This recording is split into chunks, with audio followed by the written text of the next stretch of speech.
میرے کا کہنا اسد اللہ خان قیامت ہے، تو ظاہر ہے بہت مشکل گھڑی تھی ان کے لیے.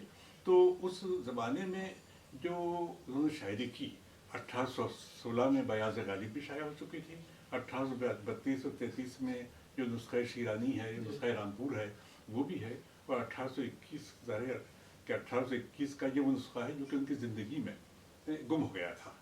اب اس نسخے کو سامنے رکھیں تو وہ شاعر جو کہ 1824 اور 25 سے پہلے کا شاعر ہے، اور ایک وہ شاعر جو کہ 1857 کے بعد کا شاعر، 1850 کے بعد کا شاعر ہے، ان دونوں میں بہت بڑا فرق ہے. حالانکہ ایک ہی شخصیت ہے، ایک ہی شاعر ہے، اور وہ حالات جو کہ 1803 سے جنرل لیگ کے دہلی میں داخل ہونے کے بعد جو قائم ہو گئے تھے، اس کا سلسلہ جو ہے 1857 میں جا کر وہ اپنے عروج پر پہنچتا ہے، جس سے ایک بڑا انقلاب سے گزرتا ہے.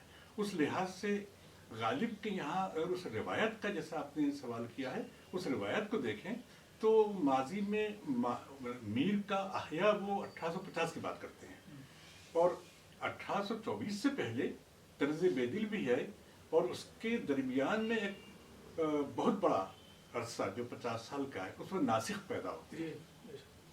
تو کہا ہی جاتا ہے کہ ناسخیت ان کے کلام میں جو آئی ہے وہ ناسخ کے ذریعے، حالانکہ اس پر گفتگو ہو سکتی ہے اور بحث بھی ہو سکتی ہے، لیکن بہرحال یہ ہے کہ ناسخ کو پسند بھی کرتے تھے وہ کسی اور کے بجائے، اور اکثر انہوں نے اس کا حوالہ بھی دیا ہے.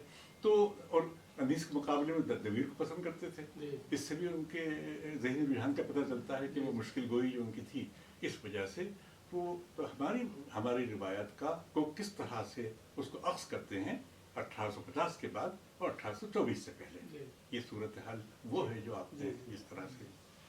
سر غالب کو ظاہر ہے کہ حالی نے حیوان ظریف بھی کہا ہے. جی جی. تو ان کی زندگی، ان کی شخصیت کو سامنے رکھتے ہوئے ان کی شاعری کا محاسبہ کیا جائے، یا شاعری کو شخصیت سے الگ کر کے دیکھا جائے. ان کے کچھ اشعار ہیں، جیسے میں آپ کے سامنے پڑھنا چاہتا ہوں کہ میں نے کہا کہ بزم ناز چاہیے غیر سے تہی، سن کے ستم ظریف نے مجھ کو اٹھا لیا کہ یوں. یا اور بھی یہ مسائل تصوف، یہ تیرا بیان غالب، تجھے ہم ولی سمجھتے جو نے بعد خار ہوتا. تو اس طرح کے اشعار جو غالب نے کہے ہیں، یہ انسانی خود ظاہر ہے کہ اپنی ذات کے حوالے سے شعر کہنا اور اس کا انطباق سماجی سروکار سے مطلب اس پر کرنا، یہ چیزیں تھی سامنے حالی کے، اس کی وجہ سے حیوان ظریف کہا تھا.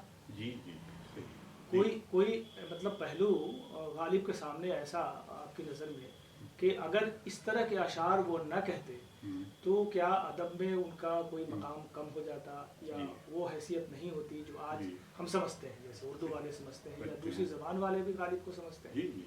تو ان کا جو ایک ارتفاع کہنا چاہیے، فنی ارتفاع جو ہے، تو ان اشعار کو کاٹ کر بھی وہ ارتفاع قائم رہے گا، یا اس کے بغیر اس کو بنا کر کے ہم دیکھ نہیں سکتے؟ دراصل جہاں تک ان کی یہ خوش طبعی کی بات ہے اور ظرافت کی بات ہے، تو ایسے اشعار بہت زیادہ نہیں ہیں غالب کے یہاں، لیکن ایک ہی شخصیت ہے جو کہ اپنے خطوط میں جس طرح وہ ایک خوش بختی کا مظاہرہ کرتے ہیں، اور اسی کا مظاہرہ وہ بعض اشعار میں بھی کرتے ہیں.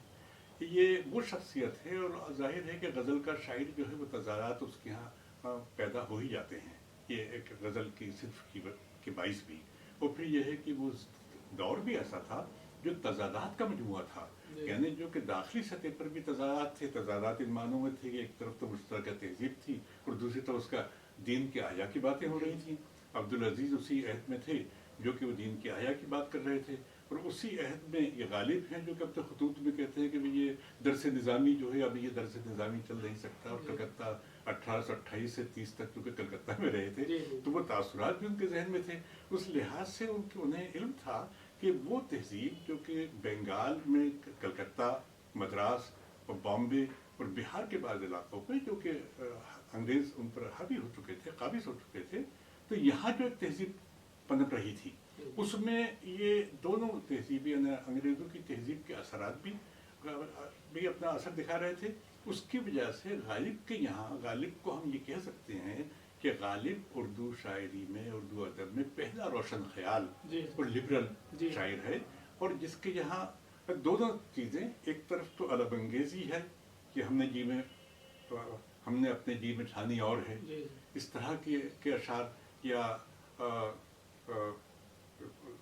جادہ راہ فنا غالب، بہت اچھا شعر ہے یہ، ہماری نظر میں ہے ہماری جادہ راہ فنا غالب کہ یہ شیرازہ ہے عالم کے اجزائے پریشاں کا. ایک طرف تو یہ شاعر ہے جو کہ جس کا کوئی مایوسی بھی نظر آتی ہے، اور اس کے علاوہ مایوسی کے علاوہ اجزائے پریشاں سے سارے ایک سوشلزم بھی ہے کہ مرنے کے بعد سب ایک ہو جائیں گے. ایک طرف تو یہ ہے، اور وہ خوش طبعی کا وہ نمونہ ہے کہ وہ اپنے آپ کو اپنا تماشا ہی بتاتے ہیں. اور پھر ڈھول دھپا اور سرابا ناز کا شیوانا تھا، ہمیں کر بیٹھے غالب پیش دستی ایک دن، یا در پہ رہنے کو کہا اور کیسا پھر گیا جتنے عرصے میں کہ میرا لپٹا ہوا بستر کھلا. یعنی ایک عجیب غریب کی شخصیت ہے کہ جہاں وہ اپنے آپ کو بھی مذاق کا موضوع بنا لیتے ہیں. تو ایک بڑی شخصیت کس طرح سے ایک ضبط سے کام لیتی ہے، ایک بڑی شخصیت کس طرح سے معروضیت سے کام لے سکتی ہے.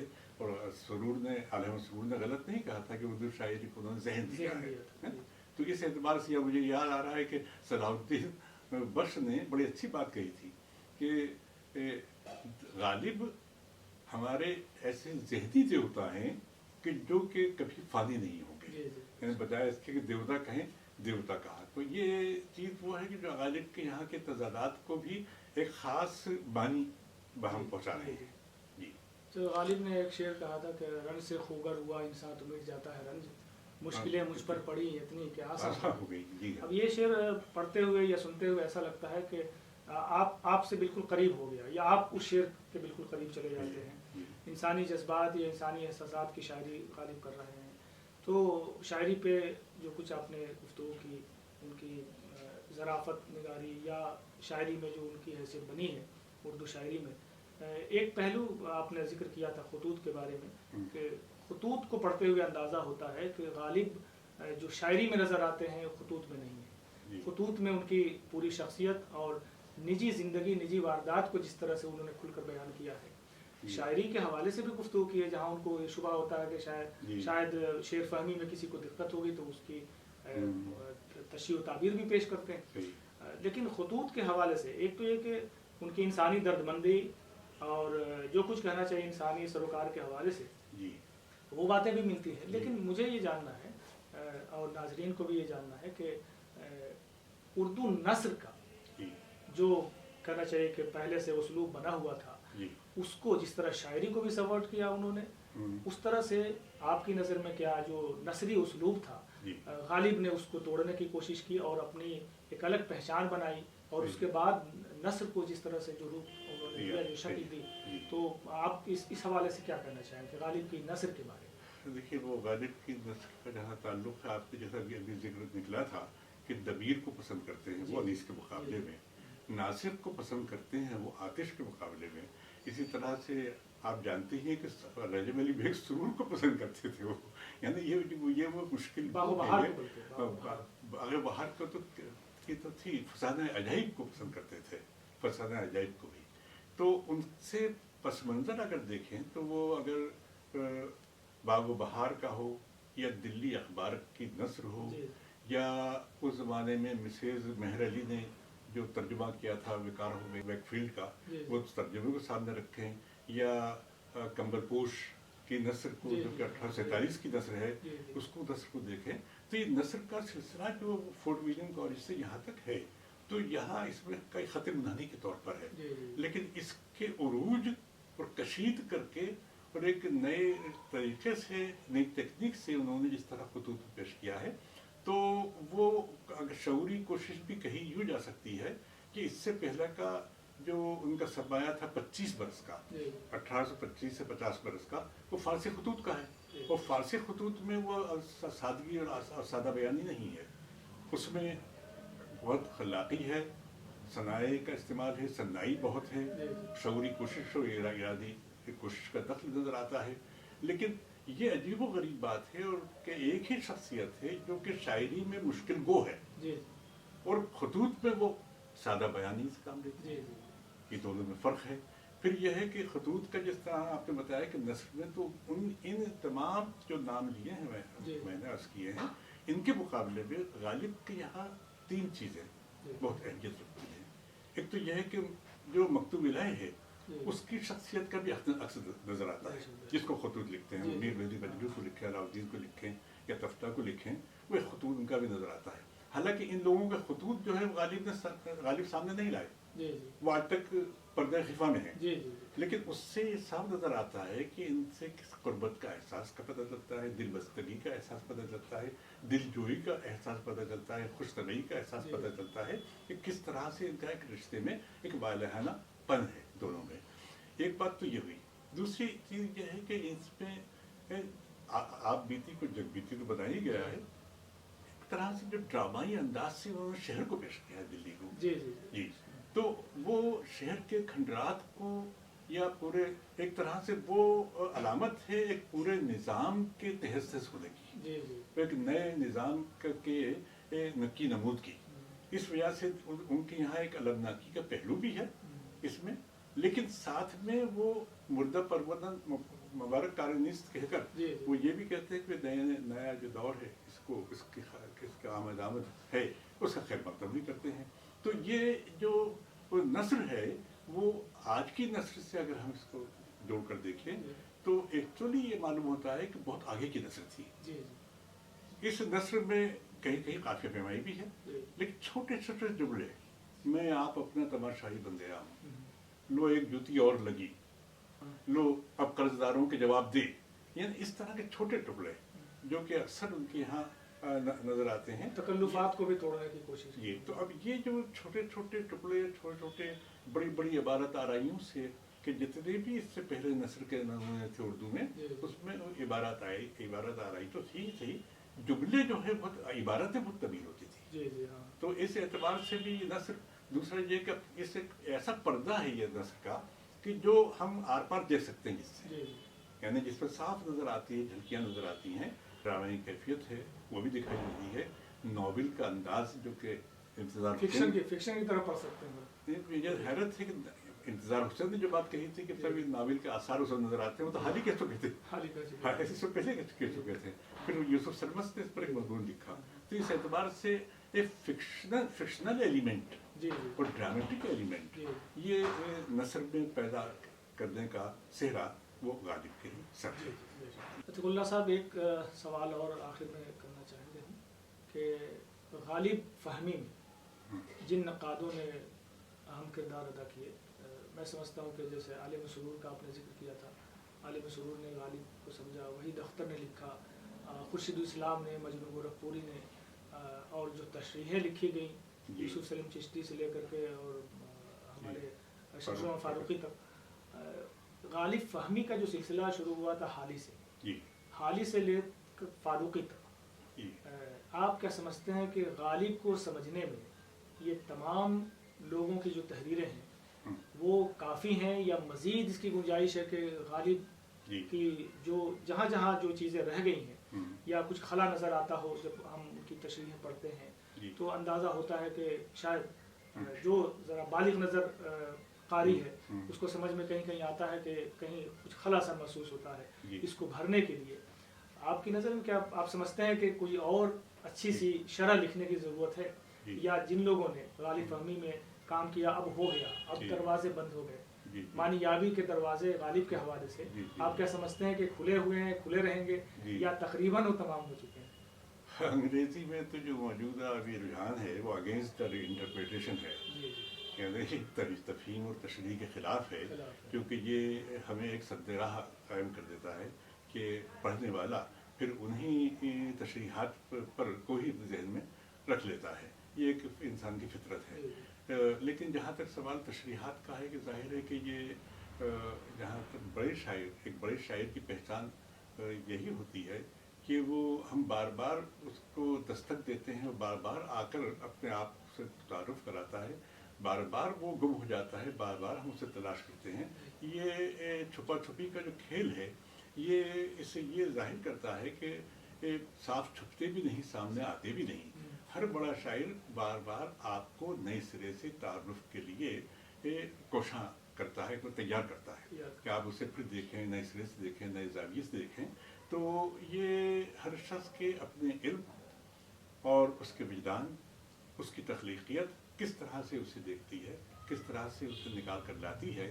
مثلاً جیسا کہ آپ نے حلی کا ذکر کیا، تو غالب تنقید کے سرے جو ہے وہ تو حالی سے ملتے ہیں اور آج تک وہ ایک ہانٹ کرتے ہیں. لیکن اس کے بعد حالی کے بعد کس طرح سے اسے آفاقیت سے جوڑنے کا سلسلہ شروع ہوا.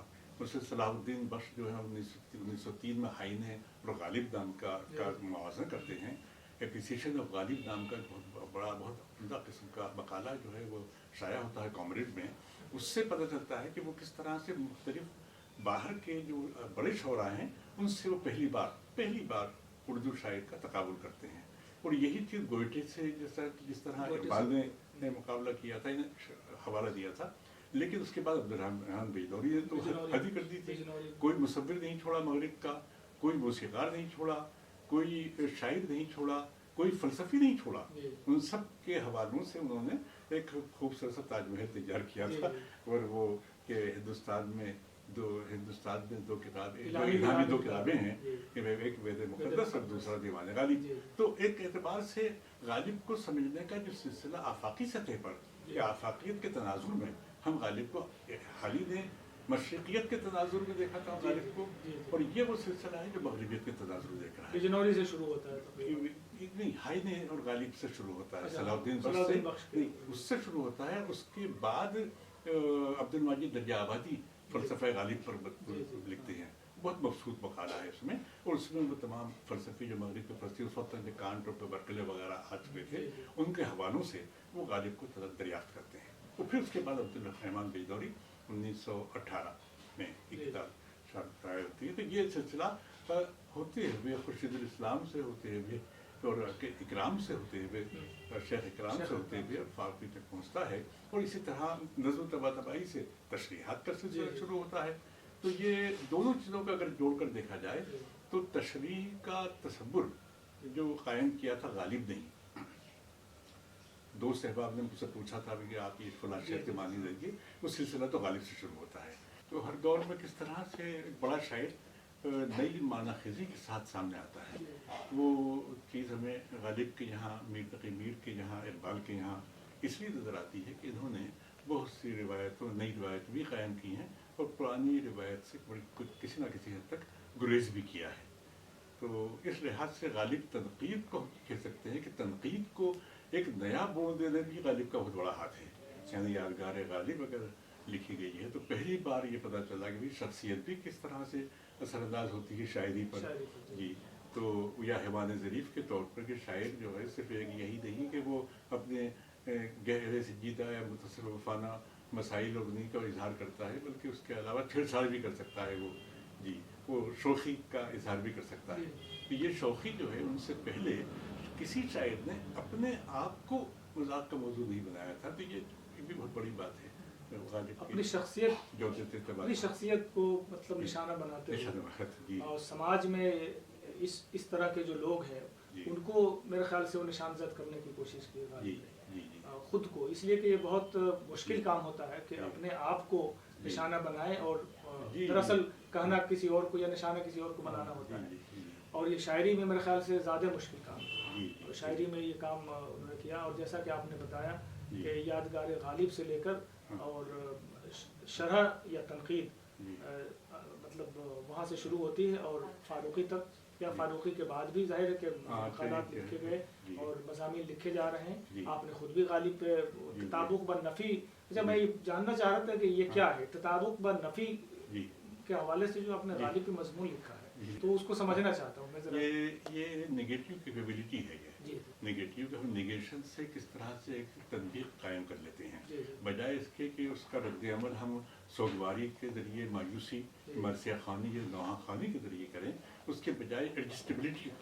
تو غالب میں جو ایڈجسٹیبلٹی نفی میں اپنے عہد کی نفی سے کس طرح جڑا، جوئے خوں آنکھوں سے بہنے دو کہ ہے شام فراق. اب شاعر کہہ رہا ہے کہ بہنے دو مجھے، روکو مت. جوئے خوں یعنی کیتھارسس، جوئے خوں آنکھوں سے بہنے دو کہ ہے شام فراق، میں یہ سمجھوں گا کہ شمع دو فروزہ ہو گئی. اب یہ کہ یہ ایک تصور کہ وہ شاعر جو کہ جوئے خوں بہ رہا ہے، رو رہا ہے ایک طرح سے، نیگیٹو پہلو ہے، نیگیٹو، اور وہی کہہ رہا ہے اس سے روشن ہو رہا ہے. یہ غم نہیں ہوتا ہے آزادوں کو بے شک یہ نفس برس سے کرتے ہیں روشن شمع ماتم خانہ ہم. وہ کہہ رہا ہے کہ بھائی یہ ہم تو ایک لمحے کے لیے غم آتا ہے ہمارے لیے اور وہ چلا جاتا ہے. اور کبھی ہمارا جو ماتم خانہ ہے اس میں بھی بجلیاں چمکتی ہیں جو کہ تباہ کرنا چاہتی ہیں ماتم خانے کو بھی.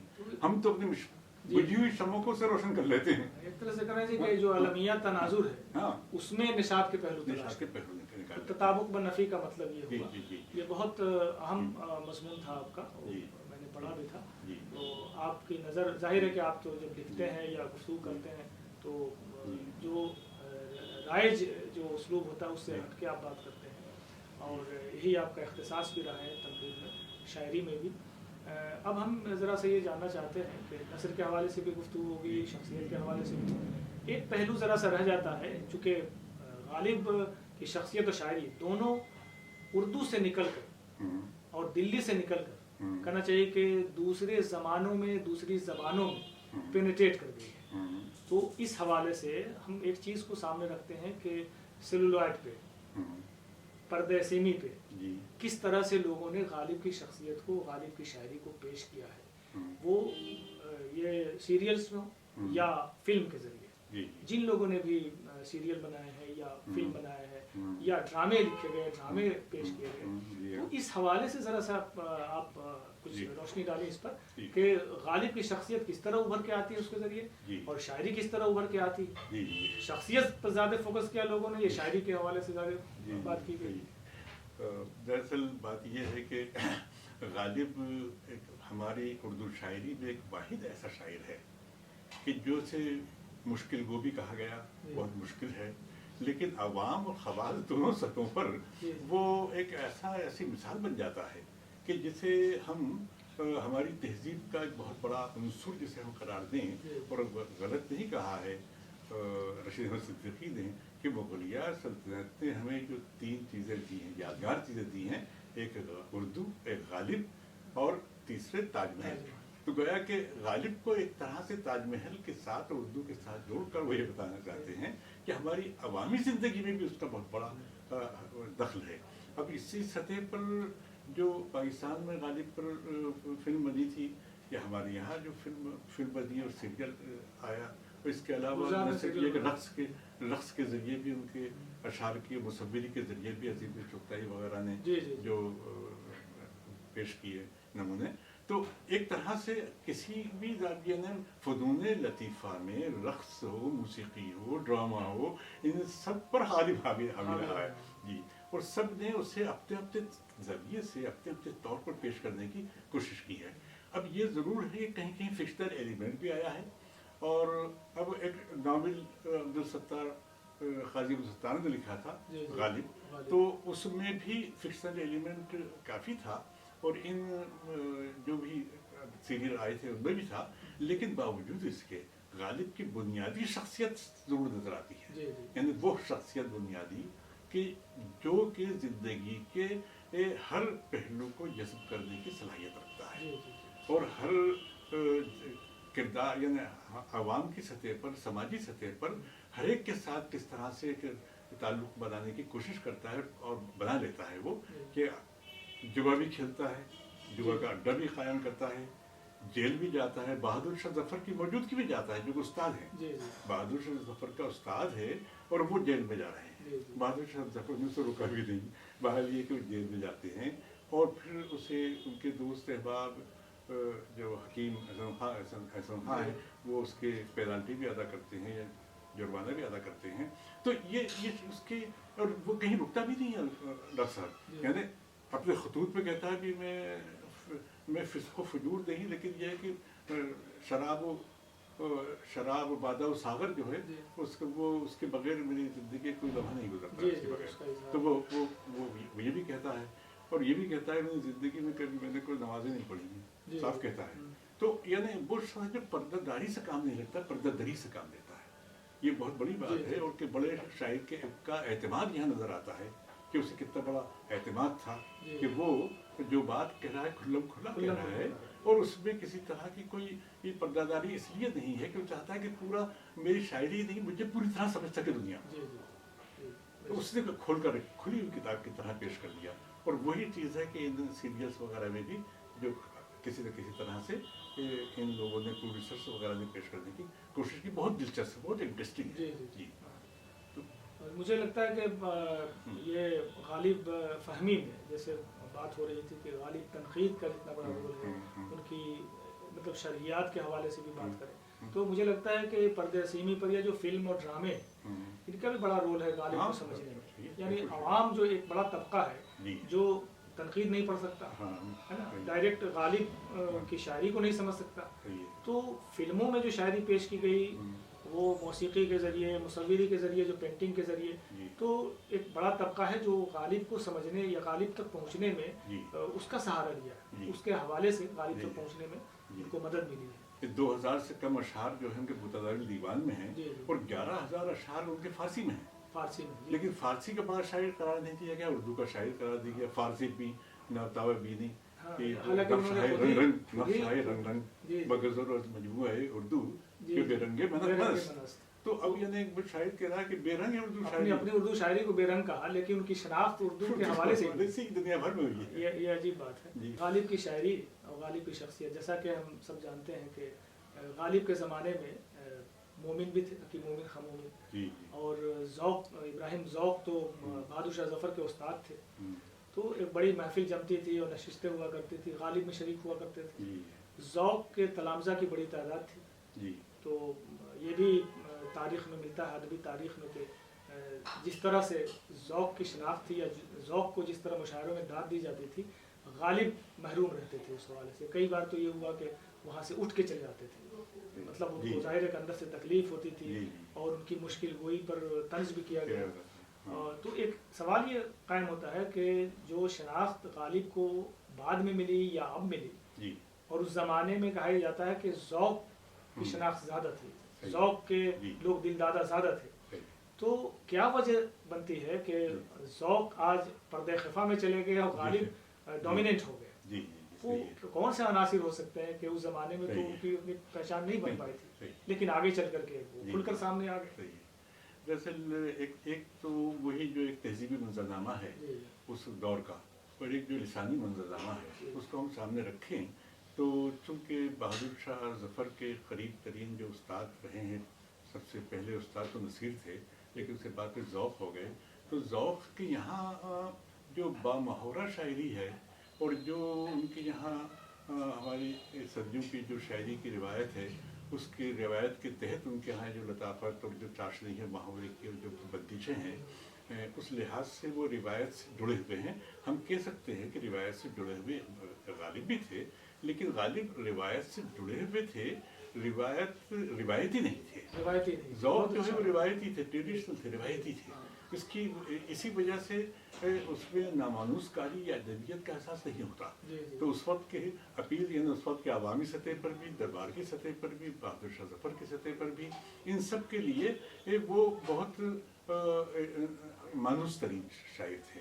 اس میں ادبی سیاست بھی تو ہو سکتی ہے, اس لیے کہ یہ تو انسانی نفسیات سے جڑی ہوئی چیز ہے, اس زمانے میں بھی رہی ہوئی. کلکتہ میں گئے تھے, وہاں پر سامنے آ جاتی ہے سیاست, اور سے کھل کر سامنے آتی ہے. 1828 اور 30 تک وہاں پر رہے, 2 سال سے بھی تھوڑے سے کم عرصے ہوئے, تو وہاں پر بھی کافی ان کے اس طرح سے تنازع ہوئے. لیکن یہاں معاملہ یہ تھا کہ غالب کو اس بات کا شعوری طور پر احساس تھا کہ وہ ایک مشکل شاعر ہے, اور وہ ہرگز نہیں ہے, ہرگز کسی کے دل میں نہیں ہے میری جگہ. ابھی صاف کہہ رہا ہے وہ, ہوں کلام میں نفس ولے نہ شنیدہ ہوں, یا میں اندھیری میں گلشن ناآفریدہ ہوں. تو وہ خود سمجھ رہا ہے اس بات کو کہ ابھی وہ زمانہ آیا نہیں ہے کہ جس میں یہ سمجھے نا آج کا زمانہ ہے جسے سمجھا جائے گا, اور ابھی وہ زمانہ آیا نہیں. تو اس کو اس بات کا شدید احساس تھا, اس لیے اس نے ڈگر تو اپنی قائم رکھی, اس میں تھوڑی سی حلاوت جو ہے میر کے ذریعے قائم پیش کر دی. اور وہ حلاوت ایسی تھی کہ جس میں ان کے آسان ترین اشعار بھی تھے, تو اس میں تجربے کی آنچ نظر آتی ہے. اس تجربے کی آنچ ان کی ذات کا پرتو بھی نظر آتا لگتا ہے, اور ایک ایسی شخصیت بھی نظر آتی ہے جو چلبلی بھی ہے اور وہ فکر آگی بھی ہے. دونوں چیزیں ہیں, جس کے یہاں شوقی بھی ہے اور جس کے یہاں ظرافت بھی ہے, اور سنجیدگی بھی گہری ہے. تو اگر ہم اس کے یعنی جسے آرنل کی زبان میں ہائی سیریسنس کہیں, تو وہ گہری سنجیدگی جو ان کی ہے وہ اس عہد سے مطابقت نہیں پاتی, اس عہد سے. اسی وجہ سے وہ اپنے اس عہد میں فارسی کا ذکر کرتے ہیں کہ میں تو اردو سے نہیں، میرے تو فارسی شاعری میری جو ہے وہ سرمایہ حیات ہے، افتخار کا باعث ہے، نہ یہ کہ اردو شاعری، وہ صرف وہ رد عمل تھا اس عہد کا۔ انہوں نے اکتا کے یہ بھی کہا تھا گویا مشکل وغیرہ گویا مشکل دیا آسا کہتے ہیں، کرنے کی کہتے ہیں فرمائش۔ تو احباب سے ایک طرح سے وہ نالا بھی تھے جب اس زمانے میں ان کو داد نہیں دی جاتی تھی۔ اور میرے خیال سے چونکہ شاگرد تو ان کے بھی تھے، لیکن جتنا بڑا حلقہ ذوق کا تھا اس زمانے میں، غالب کا حلقہ ایسا نہیں۔ وجہ یہ تھی ہر کس و ناقص کو ذوق شاگرد بدل گیا۔ بہادر شاہ ظفر کے استاد بھی تھے، اس وجہ سے غالب کے یہاں ہر کس و ناقص شاگرد نہیں، یا تو نواب ہیں یا بادشاہ ہیں یا پھر یہ بڑے بڑے لوگ پڑھے یا واقعی عالم لوگ ہیں، پڑھے لکھے، اس طرح کے لوگ ان کے شاگرد، ان کے خصوصی پتہ چل جاتا ہے۔ تو غالب کے حوالے سے غالب کو سمجھنے کے لیے آپ سے گفتگو کر کے بہت اچھا لگا، اور میرے خیال سے غالب فہمی میں جو عتیق اللہ صاحب نے ان کی شاعری کے حوالے سے، ان کی شخصیت کے حوالے سے اور ان کے خطوط کے حوالے سے یا فلم اور ڈرامے کے حوالے سے جو گفتگو کی ہے، میں سمجھتا ہوں کہ غالب کو سمجھنے میں یہ گفتگو بہت اہم رول ادا کرے گی۔ غالب کے ایک شعر کے ساتھ ہم رخصت ہوتے ہیں کہ بس کہ دشوار ہے ہر کام کا آسان ہونا، آدمی کو بھی میسر نہیں انسان ہونا۔ بہت شکریہ۔ شکریہ آپ کا، بہت بہت شکریہ۔